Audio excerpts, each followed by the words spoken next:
আর যাদবপুর নিয়ে যারা কাঁদছেন মিডিয়াতে, জেনে রাখুন এই রাজ্যে থাকতে গেলে, পশ্চিমবঙ্গে থাকতে গেলে বন্দে মাতরম গাইতে হবে। জাতীয়তাবাদ, দেশপ্রেম, রাষ্ট্রবাদের সঙ্গে কোন আপোষ এই রাজ্যের মুখ্যমন্ত্রী করবে না, করবে না।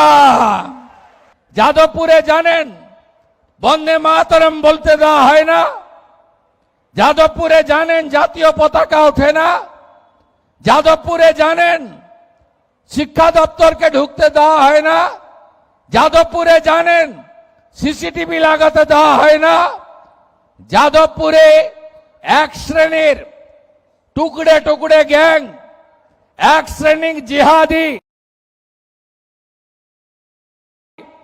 যারা রাষ্ট্রবিরোধী, যারা 26শে জানুয়ারি 15ই আগস্ট পালন করে না, বন্দে মাতরম গাইতে দেয় না, তাদের পক্ষ নিয়ে যতই ওই মিডিয়ার গ্রুপ লিখুন না কেন, আমরা যাদবপুরের ভিতরে এবং বাইরে জাতীয়তাবাদকে প্রতিষ্ঠা করবই।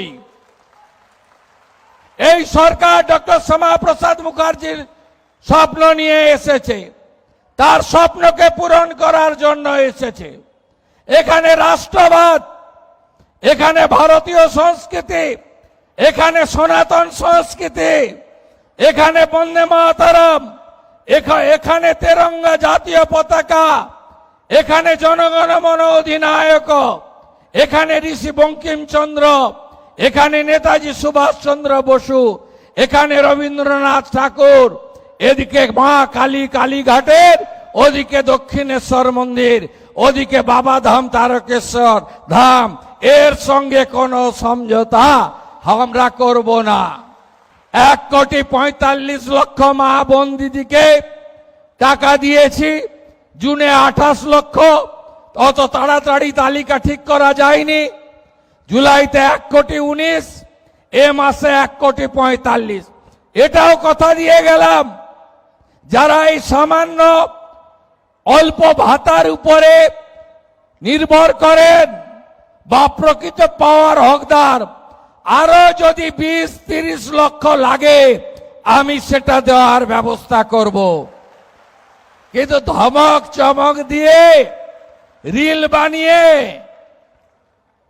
আর মিডিয়া ট্রায়াল করে আর 20 জন লোককে রাস্তায় নামিয়ে ওই হেরে যাওয়া তৃণমূল খণ্ড বিখণ্ড হয়ে যাওয়া, কে বলে আমি কালীঘাট, কে বলে আমি ঋতব, কে বলে গেলাম উত্তরে, কে বলে দক্ষিণে, ভাইপো আবার বিদেশে, পিসির ঘরে তালা চাবি লাগানো। আপনাদের এসব কোনো বুদ্ধি চলবে না। আর হঠাৎ করে জামানত জব্দ হওয়া পার্টি লালবাবুরা, যারা দিল্লির যন্তর মন্তর থেকে ডরিনা ক্রসিং আর যাদবপুরের ভিতরে ঢুকে যারা মরা কান্না গাইছেন যাদবপুরকে রেখে, তাদেরও কোনো সুবিধা হবে না।